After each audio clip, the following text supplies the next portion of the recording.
व्याकरण शास्त्र के अंतर्गत लघु सिद्धांत कौमुदी,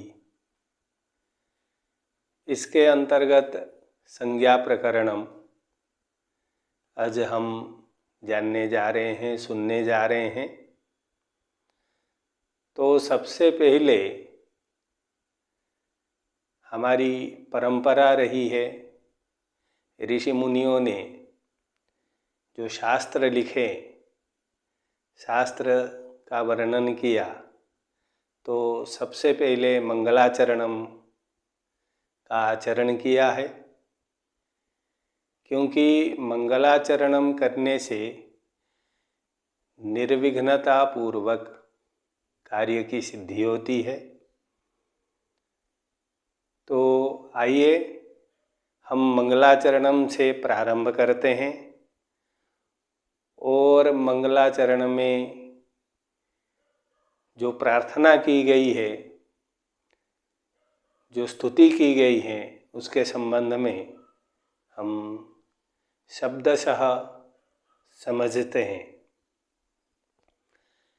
मंगलाचरणम आशीर्वादात्मक, नमस्कारात्मक, वस्तु निर्देशात्मक तीन भेद हैं मंगलाचरणम के। तो यहाँ पर नमस्कारात्मक मंगलाचरण किया गया है। मंगलाचरणम है ओम नत्वा सरस्वतीं देवीं शुद्धां गुण्यां करोम्यहं पाणिनीय प्रवेशाय लघुसिद्धांत कौमुदीं। यहाँ पर जो मंगलाचरण किया गया है वो भगवती माता सरस्वती जी को नमस्कार किया गया है। तो इसमें आइए देखते हैं। सबसे पहले कोई भी श्लोक है तो उसमें अन्वय कर लेते हैं। कर्ता कर्म क्रिया को क्रमशः रखते हुए हम अन्वय करते हैं। तो यहाँ पर सबसे पहले हम लेंगे अहम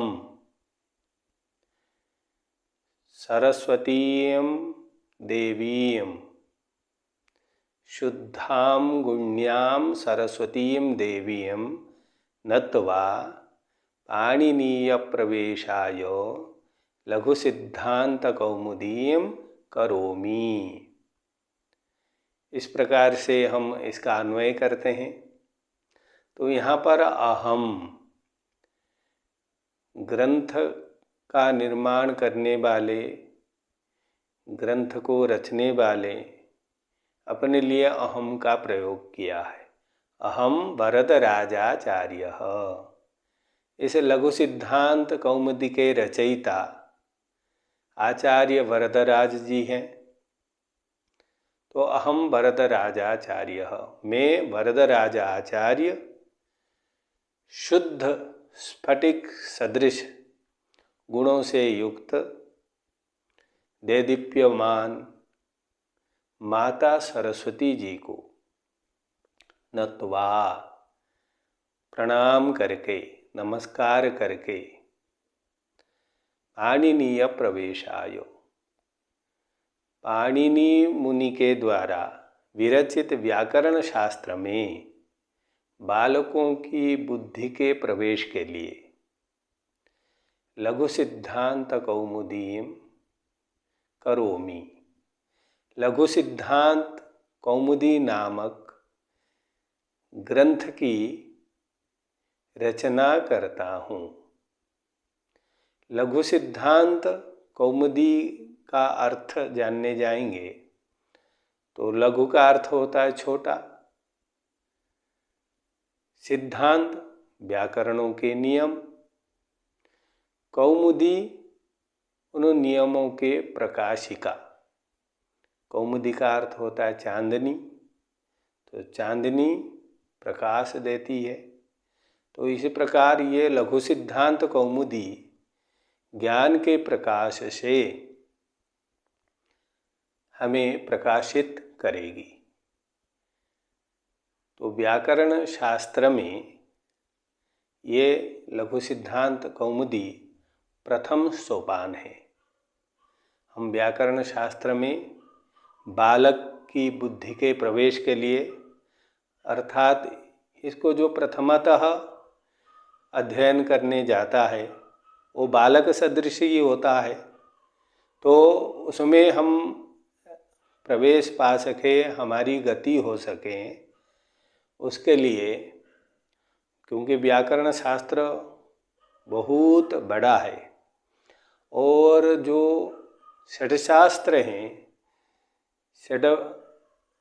षडंग है, 6 वेदांग है, शिक्षा, कल्प, निरुक्त, व्याकरण, छंद, ज्योतिष।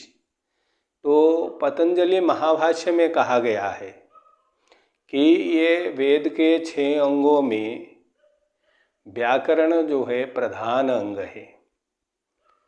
व्याकरणम मुखम व्याकरणम स्मृतम, ये मुख अंग वाला है। मुख से हम बोलते हैं, एक दूसरे से वार्तालाप करते हैं, व्यवहार करते हैं, तब हमें ज्ञान होता है। तो इसी प्रकार वेद शास्त्रों को जानने के लिए, वेद राशि को जानने के लिए, मंत्रों के अर्थ को समझने के लिए, शास्त्रों को जानने के लिए व्याकरण शास्त्र पढ़ना अति आवश्यक है, तभी शब्द ज्ञान होता है।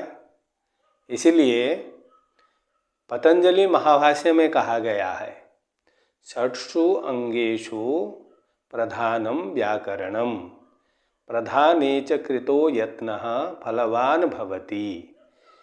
वेदांग जो 6 हैं, इन 6 शास्त्रों में प्रधान शास्त्र है व्याकरणम। उस व्याकरण शास्त्र में किया गया प्रयत्न फल देने वाला होता है, फलवान होता है।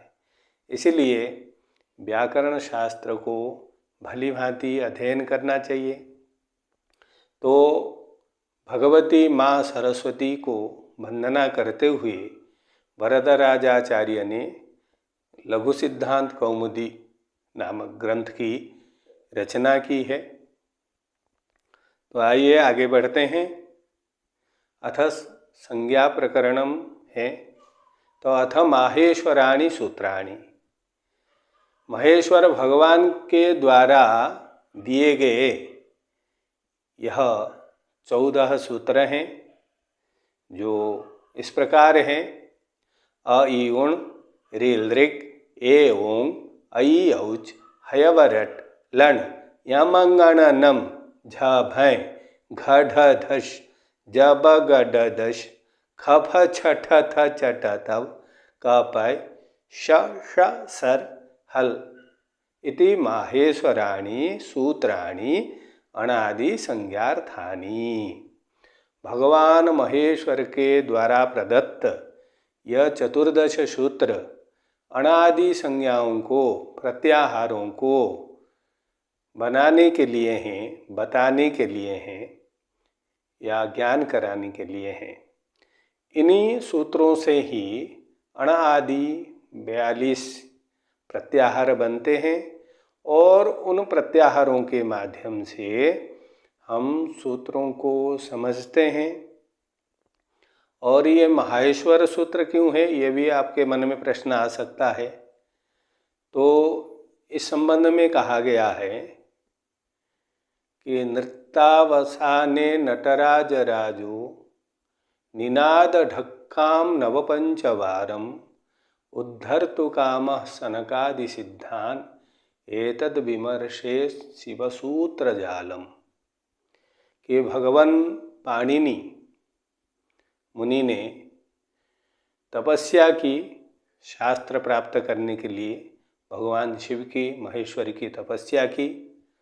उनके तपस्या से प्रसन्न होकर भगवान महेश्वर नृत्य किया। नृत्य के अवसान पर, नृत्य कर लेने के बाद उन्होंने जो डमरू बजाए, 14 बार 14 बार डमरू बजाया। निनाद ढक्काम नव पंचवारम, 9 और 5 14। तो उन्होंने डमरू से ध्वनि किया और उन ध्वनि को सुनकर भगवान पाणिनि ये 14 सूत्र रचे, इनको निर्माण किया। तो ये शिवसूत्र जाल है। ये 14 सूत्र से ही उन्होंने फिर लगभग 4000 सूत्र, व्याकरण के सूत्र बनाए हैं, जो पाणिनि सूत्राष्टाध्यायी के रूप में प्रचलित है। और उन सूत्रों को हम अध्ययन अध्यापन में प्रयोग करते हैं और व्याकरण शास्त्रों को जानकर सभी शास्त्रों को, वेदादियों को भली भांति हम समझते हैं। तो इति माहेश्वराणि सूत्राणि अनादि संज्ञार्थानि, ये अनादि संज्ञाओं को बताने के लिए हैं। येषाम अंत्या इतः, इन सूत्रों के अंतिम अक्षर, जैसे अयुण काण रिल रिक्का क, ऐसे 14 सूत्रों के जो 14 अंतिम अक्षर हैं उनकी इत संज्ञा होती है। और हकारादिषु अकार उच्चारणार्थ, और इनमें जो हकार आदि व्यंजन वर्णों में जो अकार विद्यमान हैं वो उच्चारण के लिए हैं, क्योंकि इसमें 4 सूत्र स्वर वर्णों के हैं और बाकी हैवरट से आगे 10 सूत्र व्यंजन वर्णों के हैं। तो स्वर तो स्वयं समर्थ हैं और व्यंजनों में अकार जुड़ा हुआ है, क्योंकि हम अच्छे से उन अक्षरों का उच्चारण कर सके। और कहा गया है लण मध्य तो इत संज्ञक, जो लण सूत्र हैं उसमें 3 अक्षर है, ल अ न। तो मध्य में जो अ विद्यमान है उसकी भी इत संज्ञा होती है। प्रयोजनवश उस अ को भी इत संज्ञा माना है। 14 सूत्रों के 14 अक्षर तो हो गए इत संज्ञा वाले, अंतिम वाले अक्षर, और अ 15वां ये भी इत संज्ञा वाला है।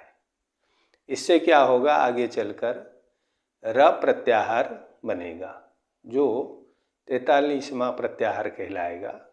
इसका प्रयोजन है हलंत्यम उपदेशे अंत्यम हलित स्यात्। हलंत्यम सूत्र व्यंजन, अंतिम व्यंजन वर्ण की संज्ञा करने वाले सूत्र हैं। इस सूत्र में आप देखेंगे हल अंत्यम 2 पद है। तो इन 2 पदों का अर्थ है, हल मतलब व्यंजन वर्ण, अंत्यम मतलब अंतिम, मतलब अंतिम व्यंजन वर्ण। तो इस 2 पदों से पूर्ण अर्थ तो नहीं निकला, तो इसकी वृत्ति है उपदेशे अंत्यम हलित स्यात्, कि उपदेश अवस्था में अंतिम व्यंजन वर्ण की इत संज्ञा होती है। तो उपदेश किसको कहते हैं? उपदेश आद्योच्चारणम, कि आदि उच्चारण को उपदेश कहा जाता है। तो आदि उच्चारण क्या है? तो सबसे पहले हमें ये बुद्धि में आती हैं, ये समझ में आता है कि माहेश्वर सूत्र है, आदि उच्चारण सूत्र हैं। और इसके संबंध में और स्पष्ट किया गया है, धातु सूत्र गणोनादि वाच्यलिंगानुशासनम आगमा प्रत्ययादेशा उपदेशा प्रकीर्तिता। धातु सूत्र गण उणादि वाच्यलिंगानुशासन आगम प्रत्यय आदेश, ये 8 हैं, ये उपदेश कहलाते हैं। जैसे धातुओं में, जैसे डुपुचश पाके, तो इसमें अनुबंध लोप होकर पच बचता है। तो डुपुचश पाक में जो अंतिम श है उसकी इत संज्ञा हलंत्यम से होगी, क्योंकि इस धातु में जो अंतिम व्यंजन वर्ण है वो श है, तो उसकी इत संज्ञा हो जाती है। तो जो अनुबंध लोप किया जाता है, इत संज्ञा लोप किया जाता है, तो अंतिम धातु सूत्र गण उणादि इन सब में आगम प्रत्यय आदेश में हलंत्यम से इत संज्ञा की जाती है। तो हम इससे इत संज्ञा करते हैं। और इस सूत्र को जब मैं दो पद में विभक्त किया और उससे पूर्ण अर्थ नहीं आया, तो कहा गया है सूत्रेषु अदृष्टम पदम सूत्रांतराद अनुवर्तनीयम सर्वत्र, कि सूत्र में जो पद विद्यमान नहीं है दूसरे सूत्र से उसको अनुवर्तन कर लेना चाहिए, ले लेना चाहिए। और जो अनुवर्तन है वह अनुवर्तन पूर्व वाले सूत्रों से आते हैं। यह सूत्र अष्टाध्यायी के क्रम से देखे जाते हैं। अनुवृत्ति वैसे 8 अध्याय हैं पाणिनि सूत्र अष्टाध्यायी में। एक एक अध्याय में 4-4 पाद हैं, चरण हैं, फिर सूत्र संख्या है। तो हम जब व्याकरण पढ़ते हैं तो सूत्र के आगे 3 संख्या लिखी रहती है। तो 3 संख्या है, पहला है अध्याय, फिर पाद, फिर सूत्र संख्या। तो हमें उससे ज्ञान हो जाता है कि कैसे कौन पूर्व का सूत्र है, कौन पर का सूत्र है। ऐसे सूत्राष्टाध्यायी, पाणिनि सूत्राष्टाध्यायी को पढ़ने से भी, उसके क्रम से भी हमें मालूम हो जाता है कि कौन सूत्र किससे पूर्व आया है और किन पदों का अनुवर्तन आ रहा है। तो इसमें भी उपदेश और इत इन और स्यात् क्रियापद तो अध्यार करके जोड़ लिए जाते हैं। तो इन पदों का अनुवर्तन किया गया है, तब जाकर इसका अर्थ बना। जो धातु सूत्र गण उणादि इनमें हम अंतिम व्यंजन वर्ण की संज्ञा करते हैं।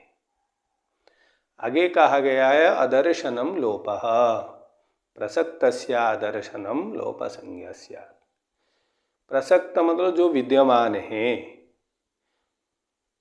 यदि वो दिखाई न दें, शब्द है तो शब्द है या अक्षर है, वर्ण है, वो सुनाई नहीं दे, तो उसकी लोप संज्ञा हो जाती है।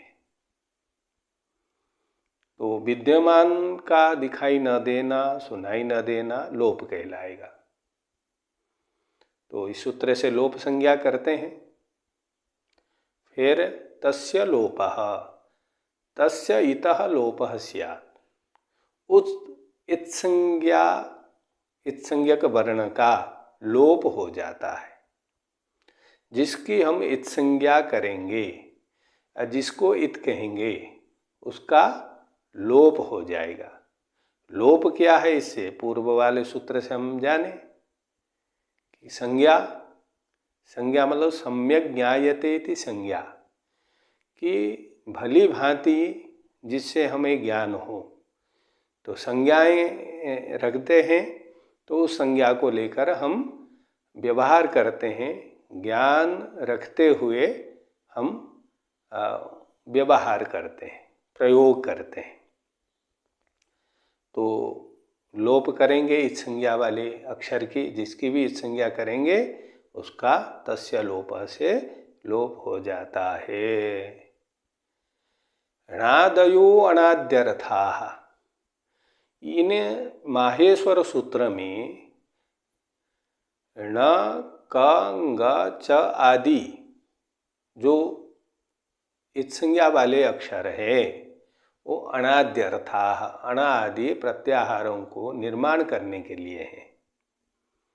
तो अगला सूत्र प्रत्याहार संज्ञा किसकी हो, प्रत्याहार हम कैसे बनावें, उसके संबंध में है। आदिरन्त्येन सहेता, इस सूत्र में भी हम यदि सूत्र में जो पद हैं उनको अलग करते हैं तो पदार्थ हमें लग जाता है। आदि ही अंत्येन सह इता, ऐसे इसमें पद है। वृत्ति है अंत्ये नेता सहित आदिर्मध्यगानाम स्वस्य च संज्ञा स्यात्, कि अंत्येन इता सहित, जो माहेश्वर सूत्र में अंतिम इत संज्ञा वाले अक्षर हैं उस इत संज्ञा वाले अक्षर के साथ आदि ही, एक आदि वर्ण, स्वस्य च, अपना वो बोध कराता है, मध्यगानाम च, और बीच में जो वर्ण आते हैं उनका भी वो ज्ञान कराता है, और उसे हम प्रत्याहार किए कहते हैं। तो प्रत्याहार दो वर्णों का बनता है, दो अक्षर का बनता है, एक पूर्ण अक्षर और एक इत संज्ञा वाला अक्षर को लेकर प्रत्याहार बनता है। और वह इत संज्ञा वाले अक्षर के साथ जो आदि अक्षर उच्चारित होता है वह आदि अक्षर अपना भी बोध कराता है, और मध्यगानम, बीच में जो वर्ण आते हैं उनका भी ज्ञान कराता है।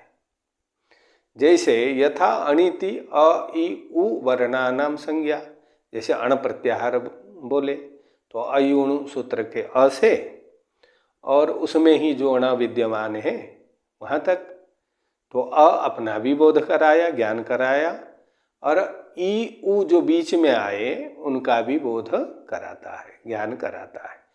तो प्रत्याहार से एक लघु दो अक्षरों को लेकर उसमें आने वाले सभी अक्षरों का हमें ज्ञान हो जाता है।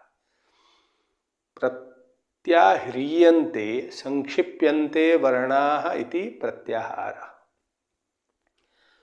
वर्ण जब प्रत्याह्रियन्ते संक्षिप्यन्ते, सूत्रों में जो वर्ण विद्यमान हैं उसको संक्षेप कर देते हैं, दो वर्ण में अनेक वर्णों का हम ज्ञान कर लेते हैं। तो ये जो संक्षिप्तीकरण है वो प्रत्याहार, वर्णों का संक्षिप्तीकरण प्रत्याहार कहलाता है। तो हमने देखा एक अक्षर आदि अक्षर बोला, एक संज्ञा वाला अक्षर बोला, और आदि अक्षर से लेकर उस इत संज्ञा वाले अक्षर तक बोलते हुए हम अन्य वर्णों का, अक्षरों का ज्ञान कर लिया, ये प्रत्याहार है। और बीच में जो इत संज्ञा वाले अक्षर आएंगे उनका बोध हम नहीं करते हैं, सिर्फ अक्षरों का बोध करते हैं। एवं अच, हल, अल इत्यादयः, इस प्रकार से अच बोलेंगे तो अ ई उनके अ से लेकर अ उच के च तक, तो इस प्रत्याहार को हम बोलेंगे तो अ से प्रारंभ करेंगे, अ ई उ री ल्री ए ओ आई औ, ये 9 अक्षर जो है अच है, इनको स्वर भी कहा जाता है, अच है ये।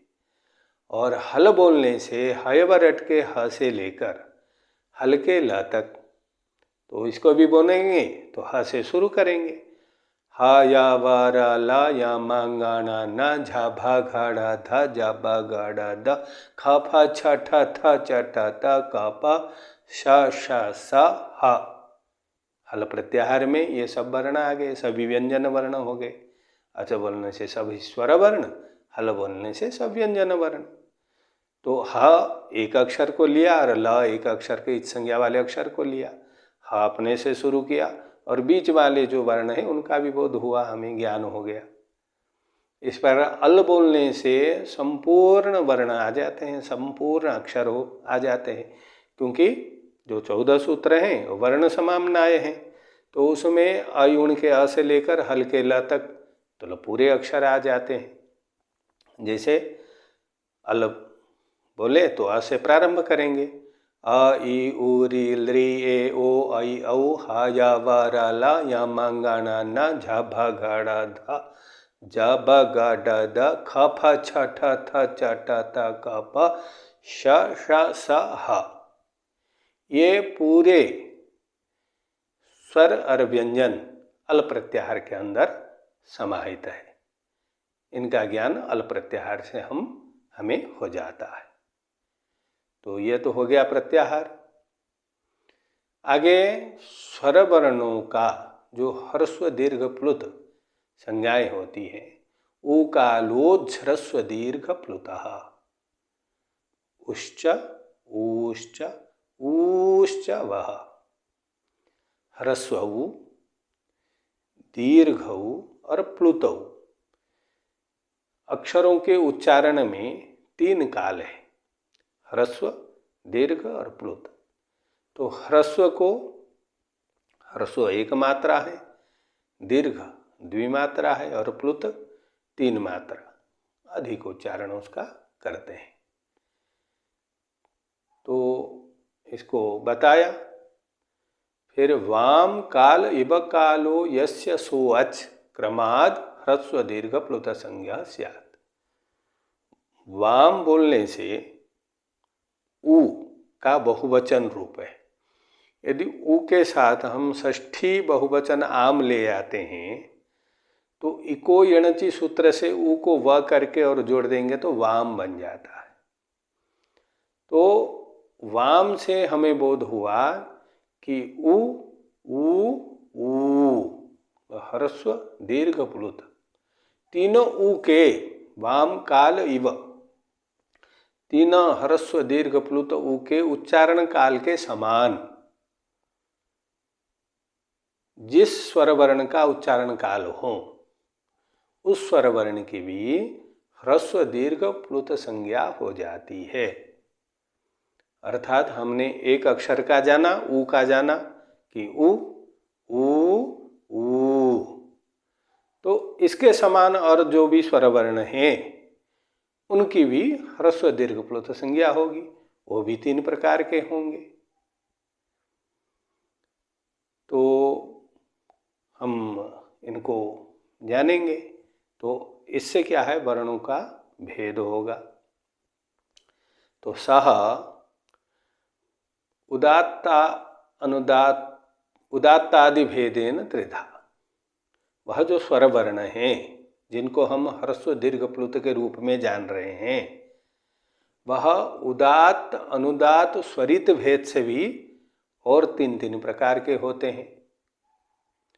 तो उदात्त किसे कहेंगे? उच्चैरुदात्तः, कि ताल्वादि जो उच्चारण स्थान हैं उनके ऊर्ध्व भाग से जो निष्पन्न स्वरवर्ण है अच है, उनकी उदात्त संज्ञा होती है। ये उच्चारण स्थान वर्णों के होते हैं, वो आगे हम जानने वाले हैं। तो उनके ऊपरी भाग से यदि स्वर वर्ण उच्चारित हो रहा है तो वो उदात्त कहलाता है। नीचैरनुदात्तः, ताल्वादिषु उच्चारण स्थानेषु अधोभागे निष्पन्नो अच अनुदात्त संज्ञा स्यात्, कि ताल्वादि जो उच्चारण स्थान हैं उन उच्चारण स्थान के अधोभाग से, निचले भाग से जो स्वरवर्ण उच्चारित होगा उसकी अनुदात्त संज्ञा हो जाएगी, वह अनुदात्त कहलाएगा। समाहार स्वरितः,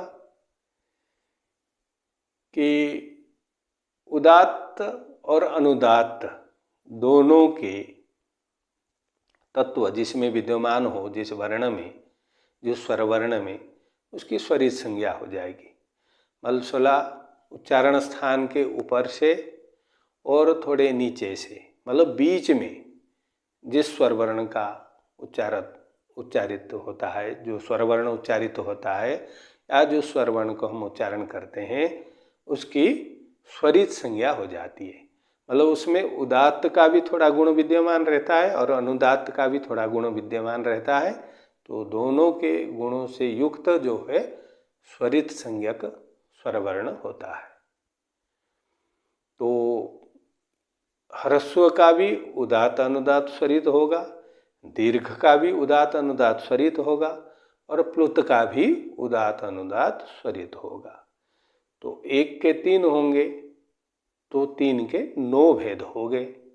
इसलिए आगे कहा स नवविधोपि प्रत्येकम अनुनासिक अननुनासिकत्वाभ्याम द्विधा, कि वह 9 भेद तो हो गया उस स्वर वर्ण का, फिर भी प्रत्येकम, प्रत्येक की अनुनासिक और अननुनासिक भेद से और 2-2 भेद होते हैं। तो 9 दूना 18, तो एक वर्ण का 18 भेद हो जाते हैं। जैसे ह्रस्व उदात्त हुआ तो वह ह्रस्व उदात्त अनुनासिक भी होगा और अननुनासिक भी होगा। जैसे ह्रस्व उदात्त अनुनासिक, ह्रस्व उदात्त अननुनासिक। इसी प्रकार ह्रस्व अनुदात्त अनुनासिक, ह्रस्व अनुदात्त अननुनासिक, ह्रस्व स्वरित अनुनासिक, ह्रस्व स्वरित अननुनासिक। तो ये 9 भेद हो गए। किसके? नहीं, 6 भेद हो गए ह्रस्व के, और दीर्घ के 6 भेद और प्लुत के 6 भेद, तो कुल मिला के 18 भेद, 18 भेद हो जाते हैं। जैसे दीर्घ उदात्त अनुनासिक, दीर्घ उदात्त अननुनासिक, दीर्घ अनुदात्त अनुनासिक, दीर्घ अनुदात्त अननुनासिक, दीर्घ स्वरित अनुनासिक, दीर्घ स्वरित अननुनासिक। तो ये 6 हो गए। इसी प्रकार प्लुत का भी प्लुत उदात्त अनुनासिक, प्लुत उदात्त अननुनासिक, प्लुत अनुदात्त अनुनासिक, प्लुत अनुदात्त अननुनासिक, प्लुत स्वरित अनुनासिक, प्लुत स्वरित अननुनासिक। तो ये एक स्वर वर्ण के ये 18 भेद है, जिसके ह्रस्व दीर्घ प्लुत तीनों संज्ञाएं होती है, उसके 18 भेद बनते हैं। आगे स्पष्ट किया जाएगा। अब वो प्रश्न दिमाग में आएगा, ये अनुनासिक और अननुनासिक क्या है? तो अनुनासिक को जानेंगे तो उसका विपरीत अननुनासिक हो जाएगा। तो मुखनासिका वचनोनुनासिकः, मुख सहित नासिकया उच्चार्यमाणो वर्णो अनुनासिक संज्ञा स्यात्। कि मुख के साथ नाक से जो वर्ण उच्चारित होता है उसकी अनुनासिक संज्ञा हो जाती है। अर्थात मुख और नासिका दोनों का प्रयोग जिस वर्ण के उच्चारण में हम करें तो उस वर्ण की, उस स्वर वर्ण की अनुनासिक संज्ञा हो जाएगी, उसकी अनुनासिक संज्ञा हो जाएगी। तो मुख और नासिका दोनों से यदि उच्चारित हो रहा है वर्ण तो उसकी अनुनासिक संज्ञा होती है। और जो सिर्फ मुख से उच्चारित होता है वो अननुनासिक होता है। मतलब अनुनासिक, न अनुनासिक इति अननुनासिक। जो अनुनासिक से रहित हो उसको अननुनासिक कहेंगे। अर्थात जो सिर्फ मुख से उच्चारित होता है, नाक का प्रयोग नहीं करते उसके साथ, तो वह वर्ण अननुनासिक कहलाता है। तो इस प्रकार 2 भेद हो जाते हैं, अनुनासिक और अननुनासिक से। आगे तुल्यास्य प्रयत्नम सवर्णम ताल्वादि स्थानम आभ्यंतर प्रयत्नश्च एतद्वयम् यस्य येन तुल्यम तन्मिथः सवर्ण संज्ञा स्यात्। कि तालु, कंठ, मूर्धा, ओष्ठ इत्यादि जो उच्चारण स्थान है वर्णों के, वे उच्चारण स्थान और आभ्यंतर प्रयत्न आगे हम जानेंगे। वर्णों के आभ्यंतर प्रयत्न भी होंगे। तो ये दोनों समान हो जिस वर्ण का, 2 वर्ण हैं, एक वर्ण का उच्चारण स्थान आभ्यंतर प्रयत्न जो है, दूसरे वर्ण का भी उच्चारण स्थान आभ्यंतर प्रयत्न यदि वही है तो दोनों की आपस में तन्मिथः, आपस में परस्पर सवर्ण संज्ञा हो जाती है। दोनों आपस में सवर्णी कहलाते हैं, भाई भाई कहलाते, सवर्णी। तो उच्चारण स्थान और आभ्यंतर प्रयत्न यदि समान है 2 वर्णों में तो उनकी आपस में सवर्ण संज्ञा होती है। रील द्रि वर्णयोर मिथः सावर्ण्यम वाच्यम। री और लृ की भी सवर्ण संज्ञा कहनी चाहिए, उन्हें भी सवर्ण मानना है। रील लृ की भी सवर्ण संज्ञा होती है। अब ये अलग से वार्तिक कहा है, तो क्यों कहा? क्योंकि री का उच्चारण स्थान मूर्धा है और लृ का दंत है। उच्चारण स्थान समान नहीं है। आभ्यंतर प्रयत्न तो समान है, विवृत है। भिन्न होते हुए भी उच्चारण स्थान, फिर भी उनको सवर्ण मानो, क्योंकि इनका प्रयोजन है सवर्ण होने से। तो री लृ को की भी सवर्ण संज्ञा हो जाती है। ये दोनों सवर्ण कहलाते हैं। तो जब हम जान गए सवर्ण और ये ह्रस्व दीर्घ प्लुत, उदात अनुदात, स्वरित, अनुनासिक अननुनासिक, ये सब भेद जान गए, तो कौन अक्षर आपस में सवर्ण होंगे ये आगे कहा गया है। तदित्थम, वह इस प्रकार है। तद इत्थम, अ ई उ री येषां वर्णानाम 18 भेदाः। अ के 18 भेद, तो 18 भेद आपस में सवर्णी होंगे। ई उ री, इनके भी 18 भेद है, तो ये आपस में सवर्णी होंगे। लृ वर्ण से 12, लृ के 12 भेद हैं। तस्य दीर्घाभावात्, क्योंकि लृ के दीर्घ भेद नहीं होता, तो ह्रस्व के 6 भेद और प्लुत के 6 भेद दोनों मिलके 12 भेद हो गए। तो इसीलिए लृ के 12 भेद माना जाता है। एचामपि 12 तेषां ह्रस्वाभावात्। एच ये प्रत्याहार है, तो इससे बोध होगा हमें ए ओ ऐ औ 4 अक्षर का, 4 वर्णों का बोध होगा। तो इनके भी 12 भेद होते हैं, क्योंकि इनके ह्रस्व भेद नहीं होता। ये ह्रस्व नहीं होते, दीर्घ और प्लुत होते हैं। तो दीर्घ के 6 भेद, प्लुत के 6 भेद, तो 12 भेद इनके भी होते हैं। तो ये स्वर वर्णों के ही भेद होते हैं, तो पूरे स्वर वर्ण आ गए। अ ई उ री, इनके 18 भेद, लृ के 12 भेद और ए ओ ऐ औ के भी 12 भेद। तो इन स्वर वर्णों को हम जान गए कि कौन स्वर वर्ण कितने भेद वाले हैं, और ये आपस में सवर्णी भी कहलाएंगे। आगे वर्णों के उच्चारण स्थान बताए गए हैं, और उसके आगे प्रयत्न। तो अकुह विसर्जनीयानाम कंठः।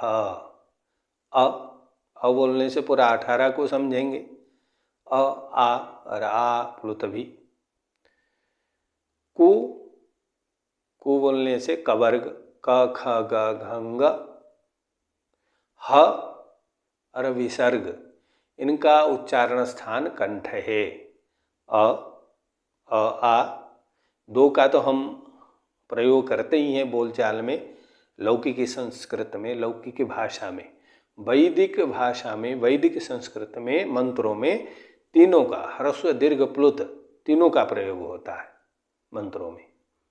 हम ह्रस्व दीर्घ के साथ साथ जहाँ प्लुत आता है, तो उसका प्लुत उच्चारण भी हम करते हैं। तो अ, क ख ग घ ङ, ह और विसर्ग, इनका उच्चारण स्थान कंठ है। ये कंठ स्थान से उच्चारित होते। अ बोलते तो कंठ से उच्चारित होता है, और क ख ग घ ङ बोलते हैं तब भी ये कंठ से उच्चारित होता है। ह भी कंठ से उच्चारित होता है, और जिस अक्षर में विसर्ग लगा देंगे तो वो विसर्ग भी कंठस्थानीय होगा। इचु यशानाम तालु। ई 18 भेद इसके भी। चु च छ ज झ य और श, इन अक्षरों का, इन वर्णों का उच्चारण स्थान तालु है। ये तालु स्थान से उच्चारित होते हैं। ऋतु रसाणाम मूर्धा। रि, ट ठ ड ढ ण, र और श, इनका उच्चारण स्थान मूर्धा है। तो ये मूर्धा स्थानीय है। लृतु लसानाम दंताः।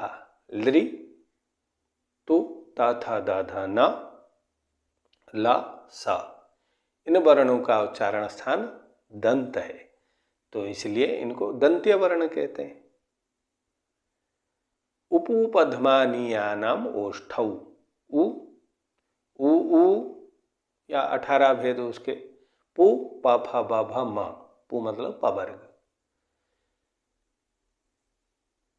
और उपध्मानीय ये भी 2 अक्षर होते हैं।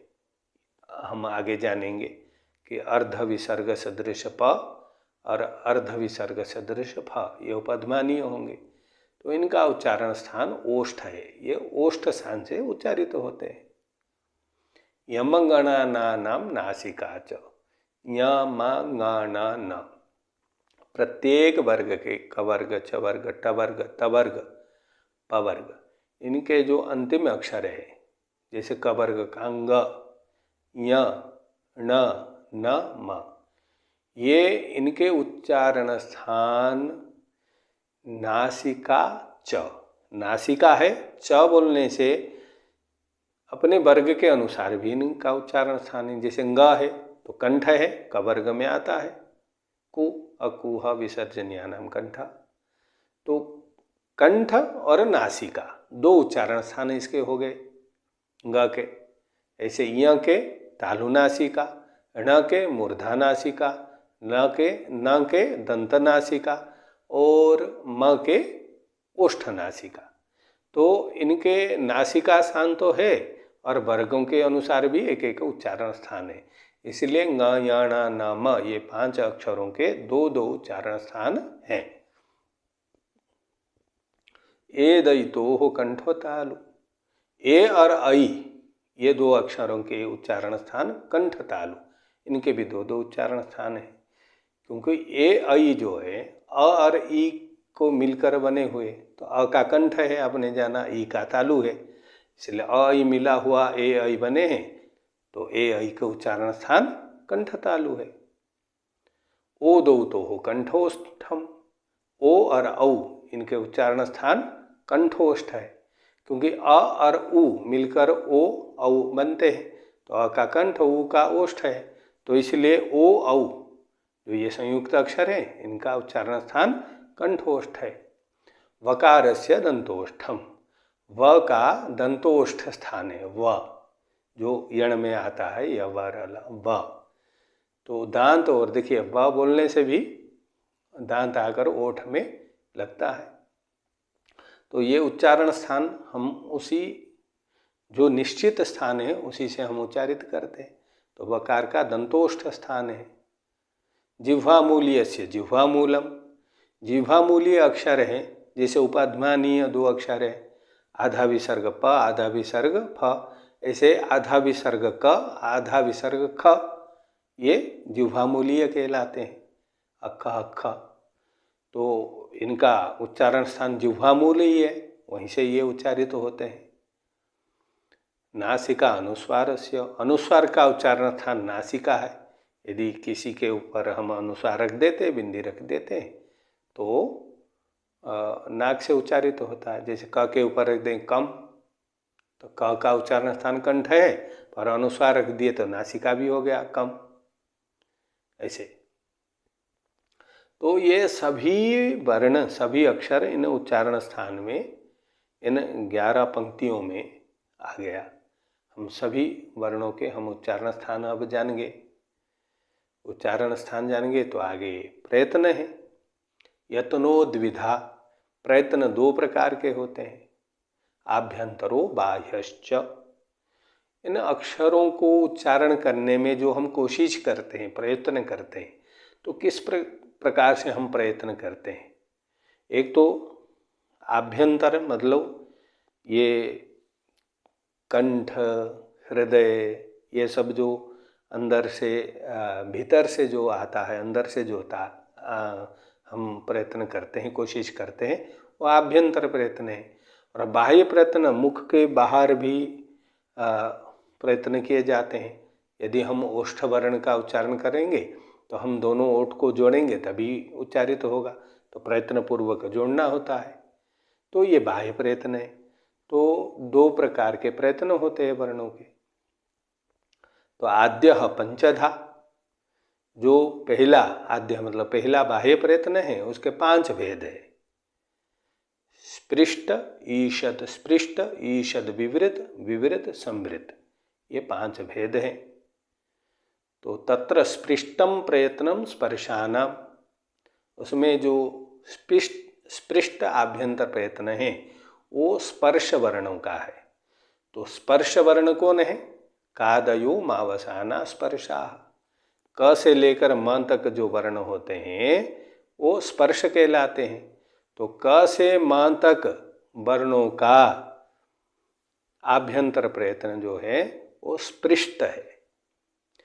ईषद स्पृष्टम अंतस्थानाम,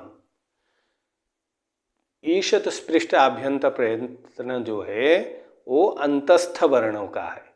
तो वे अंतस्थ वर्ण कौन है? यणो अंतस्था, यण प्रत्याहार है, हैवरट के य से लण के ण तक, य व र ल ये 4 अक्षर है, ये अंतस्थ कहलाते हैं। और इन अंतस्थ वर्णों का आभ्यंतर प्रयत्न जो है वह ईषद स्पृष्ट है।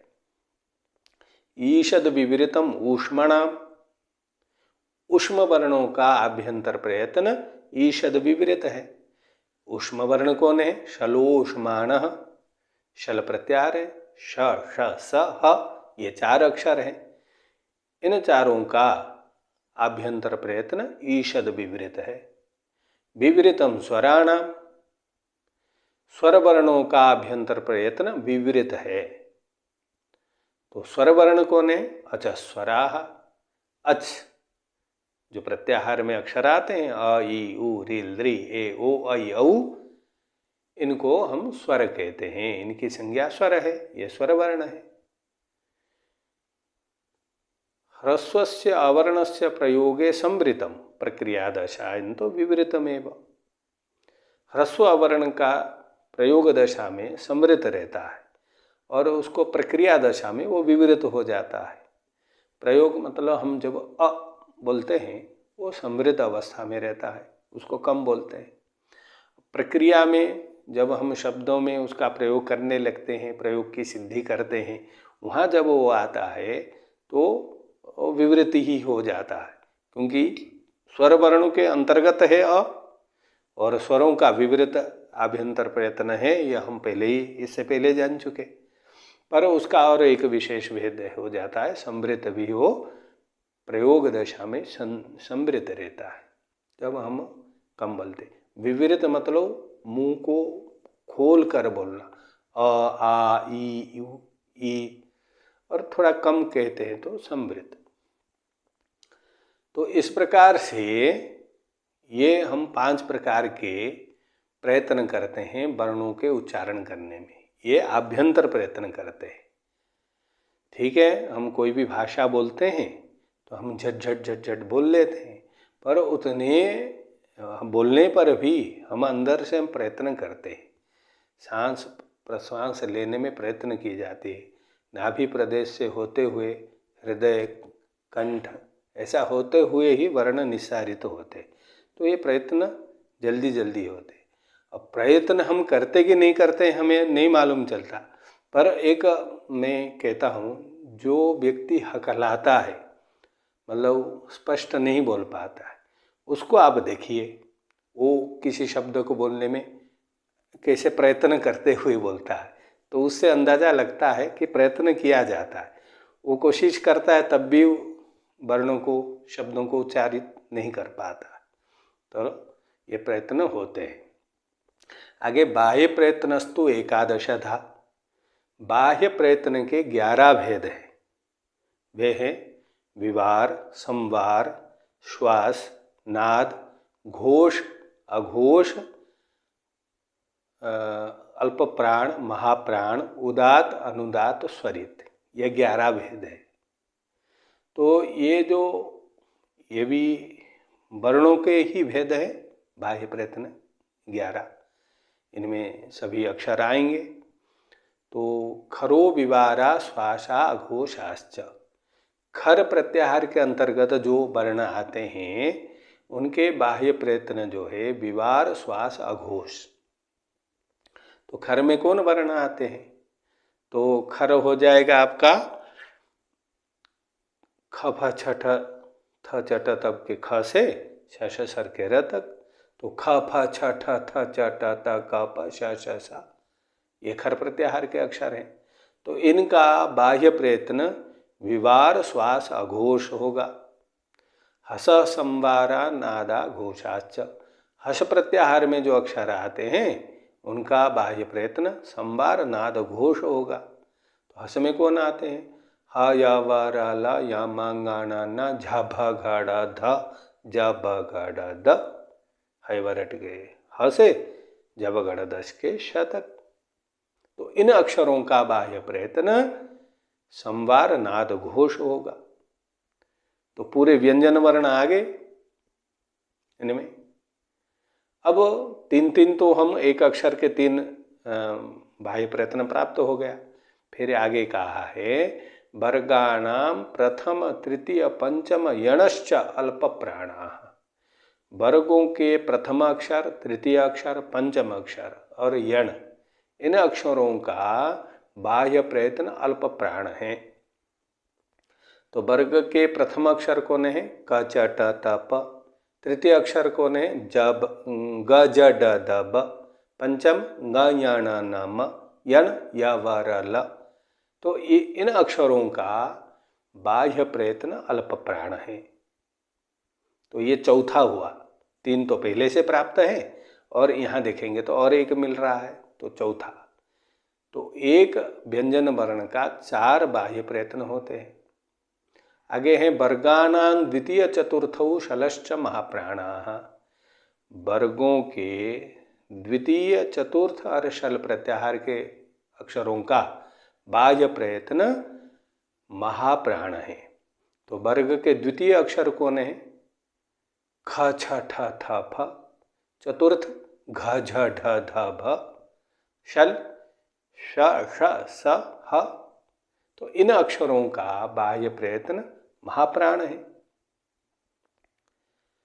तो यदि किसी भी व्यंजन वर्ण का हमें बाह्य प्रयत्न जानना है तो सबसे पहले हम वर्ण को खर में देखेंगे, खर में नहीं मिलता है तो हस में होगा, हस में देखेंगे तो तीन वहाँ से प्राप्त हो जाएंगे और फिर बाद में वर्गों में देखेंगे उनको, तो वर्ग में देखने से एक प्राप्त हो जाएगा। तो इस प्रकार से एक व्यंजन वर्ण का चार बाह्य प्रयत्न होंगे। उदाहरण के लिए मान लीजिए हम ले लेते घ, तो घ का खर में आता है, हम देखते हैं खर में नहीं आता, हस में आता है, क्योंकि घ झ ढ ध ब घड़धश, तो ये हस प्रत्याहार के अंतर्गत घ आया। तो संवार नाद घोष इसके बाह्य प्रयत्न हो गए। फिर वर्गों के अनुसार देखते हैं तो वर्ग के चतुर्थ अक्षर में आते हैं, क ख ग घ चौथा है, तो महाप्राण हो गया। तो घ के चार बाह्य प्रयत्न हो गए, संवार नाद घोष और महाप्राण। तो इस प्रकार हरेक व्यंजन वर्ण का हम चार चार बाह्य प्रयत्न हम करते हैं, उसको जानते हैं। और बच गए स्वर वर्ण, तो उन स्वर वर्णों का बाह्य प्रयत्न है उदात अनुदात स्वरित। ये तो हम पहले से भी जान चुके हैं, स्वर वर्णों के उदात अनुदात स्वरित भेद होते हैं। तो जो तीन अब बच गया उदात अनुदात स्वरित 11 में से, वो स्वर वर्णों के बाह्य प्रयत्न है। तो इस प्रकार के सभी जो 11 बाह्य प्रयत्न हैं वो वर्णों में विभाजित है। व्यंजनों के 4-4, स्वरों के 3-3। तो ये हो गया आभ्यंतर और बाह्य प्रयत्न। तो इनको जानने के बाद कहा जाता है, आगे कहा गया है सवर्णों के बोधक सूत्र है अनुदित सवर्णस्य चा प्रत्ययः प्रतीयते विधीयत इति प्रत्ययः, कि अण और उदित ये अपने अपने सवर्णों के बोधक होते हैं। प्रत्यय मतलब प्रतीयते विधीयते, जिसका विधान किया गया है उसको प्रत्यय कहते हैं। तो आगे कहा है अविधीयमानु अण उदिच्च सवर्णस्य संज्ञा स्यात्, जिसका विधान नहीं किया गया ऐसा अण और उदित अपने अपने सवर्णों के बोधक होते हैं। तो अण में किसका विधान नहीं किया गया? 2 अण प्रत्याहार आते हैं। तो जहाँ भी सूत्र में अण प्रत्याहार हैं, अनुदित सवर्ण से चा प्रत्यय इस सूत्र को छोड़कर, और कहीं भी अण आया है, विधान किया गया है, तो अ ई उ, अ ई उण, तो अ ई उ का ही हमें बोध होता है। तो यहाँ पर जो विधान है अण, वो अत्रैवाण परेण णकारेण, यहाँ पर लण सूत्र के ण तक लेकर यहाँ पर अण का विधान किया गया। इससे पहले ये अविधीयमान रहा है, इसका विधान और कहीं नहीं हुआ है, इसी सूत्र में ही हुआ है, तो इसलिए ये अविधीयमान है। तो इस अण से हमें ज्ञान होगा अ ई उ री ऋ ए ओ ऐ औ ह य व र ल, इतने वर्णों का हमें अक्षरों का ज्ञान होगा। तो ये वर्ण, ये अक्षर अपने सभी सवर्णों का बोध कराएंगे। तो अ का 18 है, ई का 18 है, उ का भी 18, री का भी 18, लृ का 12, ए ओ ऐ औ इनके 12-12। ये भेद हम जान चुके हैं कि ह्रस्व दीर्घ प्लुत, फिर उदात्त अनुदात्त स्वरित, फिर अनुनासिक अननुनासिक, ये सब बातों को लेकर इनके भेद होते हैं। तो ये अपने अपने सवर्णों का, फिर लण तक है तो या व ल, ये भी 2-2 प्रकार के होते हैं, ये भी बोध कराएंगे अपने। तो अतिरिक्त और यहाँ कहा गया है अ इति अष्टादशानाम संज्ञा, अ अपने 18 भेद का बोध कराता है। तथेकारो कारो, तथा इकार उकारो, इकार भी अपने 18 सवर्णों का बोधक है, उकार भी अपने 18 सवर्णों का बोधक है। ऋकारस्त्रिंशतः एवं लृकारोपी, ऋकार जो है अपने 30 भेद का बोध कराता है, लृकार भी अपने 30 भेद का बोध कराता है। तो इनके 30 भेद कैसे हो जाते हैं? ऋ का तो 18 कहा गया और लृ का 12 कहा गया, तो लृ के 18 और लृ के 12 दोनों को मिला देंगे, योग कर देंगे तो 30 होते हैं, 18-12।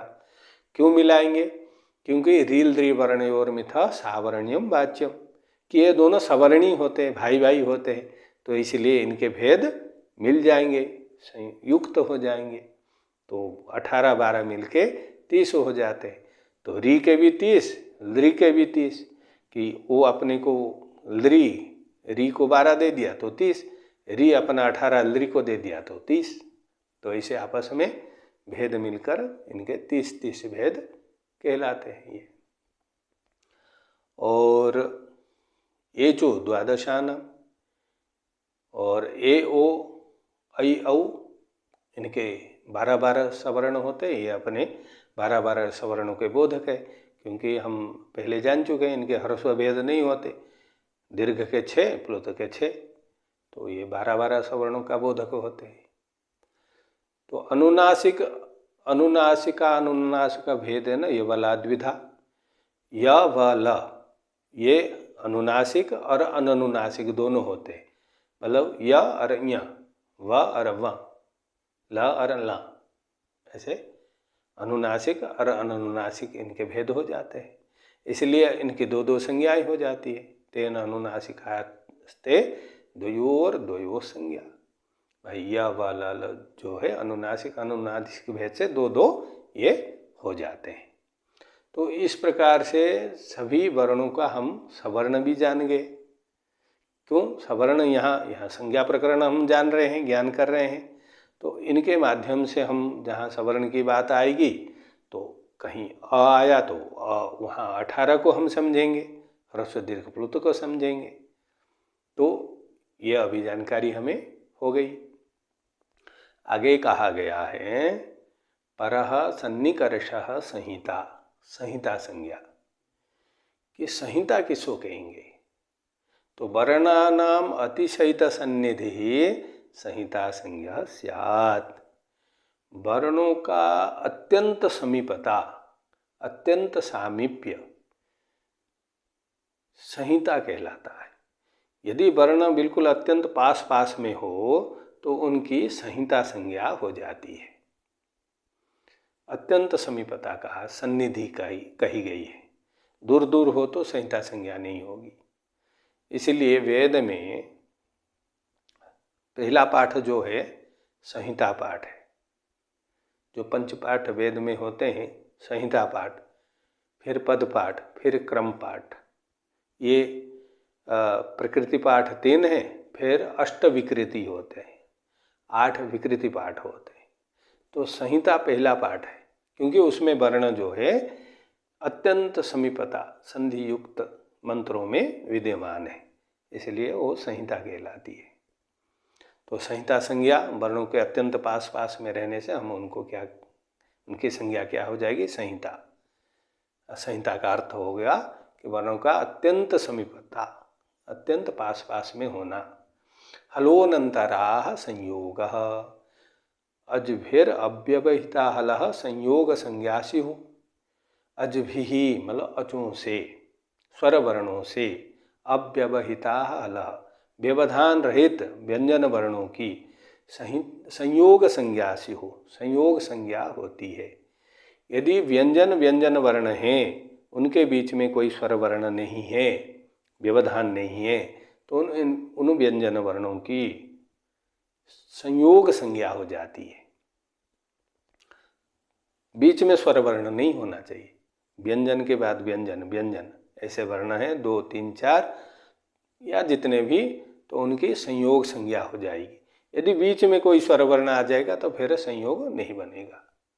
तो स्वरों से अच से व्यवधान रहित हल वर्ण की संयोग संज्ञा होती है, या स्वर वर्णों से व्यवधान रहित व्यंजन वर्णों की संयोग संज्ञा होती है। वे संयोग कहलाते हैं।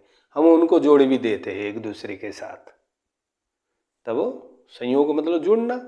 जब व्यंजन होते हैं तो उनको हम इकट्ठा कर देते हैं, जुड़ते चले जाते हैं, तो ये संयोग है। सुप्तिगंतम पदम सुबंतम तिंगंतं च पद संज्ञम स्यात्। सुबंत और तिंगंत की पद संज्ञा होती है। तो सुबंत और तिंगंत की पद संज्ञा तो होती है। सुबंत क्या है, तिंगंत क्या है, तुरंत ही बुद्धि में, विवेक में, मन में प्रश्न उठता है। तो सुबंत कहेंगे जिस शब्द के अंत में सुप प्रत्यय हो, उसको सुबंत कहेंगे। जिस शब्द के अंत में तिंग प्रत्यय हो, उसको तिंगंत कहेंगे। सुप अंत सुबंत, तिंग अंत तिंगंत। तो सुप प्रत्यय कौन है? तो सुप प्रत्यय किस है? सु औजस, अम अडुषस, टाभ्याम भिस, गेभ्याम भ्यस, गसिभ्याम भ्यस, गस ओ साम, गी ओ सुप। ये 7 विभक्तियों के 7, ये 21 प्रत्यय हैं। सु औजस प्रथमा, अम औजस द्वितीया। तो इस प्रकार विभक्तियां हैं। तो सुप और तिंग, इनकी विभक्ति संज्ञा भी होती है। तो तिंग कौन है? तो तिप्तस झी, सिप्थस्थ, मिब्बस मस, त आताम झ, थास आथाम ध्वम, इड बही महीं। तो आप देखेंगे ये सुप भी प्रत्याहार के रूप में ही ग्रहण है। सु औजस के सु से सुप के पा तक सुप, सुप बोलने से पूरे 21 का बोध हो गया। तिंग, टिप के ती से महिंग के ग तक, ये भी प्रत्याहार के उसमें है। तो 18 प्रत्ययों का बोध हो जाता है तिंग बोलने से। तो सुप प्रत्यय जो हैं वो प्रातिपदिक से जुड़ते हैं, शब्दों से जुड़ते हैं। ऐसे शब्द तो दोनों प्रकार के हैं, प्रातिपदिक से जुड़ते हैं। और तिंग प्रत्यय जो हैं वो धातु से जुड़ते हैं। हम व्यवहार में, संस्कृत भाषा में, क्योंकि हम ये संस्कृत व्याकरण में पढ़ रहे हैं तो संस्कृत भाषा को लेकर बात करेंगे। तो संस्कृत भाषा में जो 2 प्रकार के संस्कृत भाषा है, वैदिक और लौकिक, वैदिकम लौकिकंच। तो दोनों ही प्रकार के भाषा में, संस्कृत में हम जब प्रयोग करते हैं तो उसमें आप देखेंगे कि एक सुबंत शब्द होते हैं, दूसरे तिङन्त शब्द होते हैं। सुबंत शब्द जो हैं ये संज्ञा, सर्वनाम आदि, कृदंत, तद्धेत, ये सब होते हैं। और तिङन्त शब्द जो है वो क्रिया रूप वाले होते हैं, क्रिया को बोध करना, जैसे पढ़ना, लिखना, खाना, हंसना, पठति, गच्छति, हसति, लिखति, तो इनमें तिङ प्रत्यय जुड़ते हैं। तो प्रायः आप देखेंगे व्यवहार हम भाषा से करते हैं, एक दूसरे को जानते हैं, एक दूसरे से वार्तालाप करते हैं, तो इसमें सुबंत शब्द और तिङन्त शब्द होते हैं, कुछ अव्यय शब्द भी होते हैं, पर मुख्य रूप से ये सुबंत और तिङन्त है। तो ये सुबंत और तिङन्त की पद संज्ञा हो जाती है। तो इस प्रकार से ये लघु सिद्धांत कौमुदी में संज्ञा प्रकरणम बताया गया है। तो आपने मंगलाचरण से लेकर पद संज्ञा तक आपने संज्ञा प्रकरण सुना। इसको आप सुनिए, समझिए और ध्यान रखिए। जो संज्ञाएं हैं उन संज्ञाओं को हम अभी जान रहे हैं, तो उन संज्ञाओं को लेकर आगे संधि है, समास है, जो भी जहाँ जहाँ उन संज्ञाओं का जिक्र होगा, लिया जाएगा संज्ञाओं को, तो इन संज्ञाओं को हम स्मरण करेंगे और उस प्रकार से वहाँ हम प्रयोग करेंगे। तो संज्ञा प्रकरणम है, यह लघु सिद्धांत कौमुदी का है। तो आपके सामने मैंने प्रस्तुत किया, तो आप अपनी बुद्धि से इसको समझिए, ज्ञान कीजिए और प्रयोग कीजिए। व्याकरण सम्मत होने से हम कोई त्रुटि नहीं करते हैं और हमें कोई शंका नहीं होती है, क्योंकि व्याकरण का प्रयोजन ही जो कहा गया मुख्य प्रयोजन 5 है, रक्षोहागम लघ्व संदेयाः प्रयोजनम। ये पतंजलि महाभाष्य में कहा है कि रक्षा, ऊह, आगम, लघु और असंदेह। रक्षा मतलब वेदानाम रक्षा, वेदों की रक्षा, शास्त्रों की रक्षा व्याकरण के द्वारा ही संभव है। ऊह, हम कोई परिवर्तन करना चाहते हैं शब्दों में, क्योंकि वेद का जब हम प्रायोगिक करते हैं तो वहाँ शब्दों का ऊह किया जाता है, परिवर्तन किया जाता है देवताओं के अनुसार। फिर एक वचन का प्रयोग विधि है, द्विवचन प्रयोग विधि है, बहुवचन प्रयोग विधि है। इन सब बातों को ध्यान रखते हुए वहाँ हम ऊह करते हैं, परिवर्तन करते हैं। आगम भी करते हैं, वर्णों का आगम होता है, वर्ण व्यत्यय होता है। और आगम शास्त्रों को, पुराण आदि ये सब शास्त्रों को भी व्याकरण के द्वारा हम भली भांति समझते हैं। लघु, बड़े से बड़े वाक्य को या बहुत अर्थ रखने वाले वाक्यों को छोटे रूप में, लघु रूप में प्रस्तुत करना, ये व्याकरण के द्वारा ही संभव है, व्याकरण शास्त्र के द्वारा ही संभव है। और असंदेह, हमें संदेह नहीं रहे, हम जो बोल रहे हैं, जो बता रहे हैं, जो जान रहे हैं, उसमें, उस शब्द में संदेह नहीं रहता है व्याकरण पढ़ने से। तो हम इसके माध्यम से हम अपने शास्त्रों को, अपनी संस्कृत भाषा को भली भांति जानते हैं, संदेह रहित होकर जानते हैं। तो यह लघु सिद्धांत कौमुदी का प्रथम प्रकरणम संज्ञा प्रकरणम है, जो आपके सामने मैंने प्रस्तुत किया।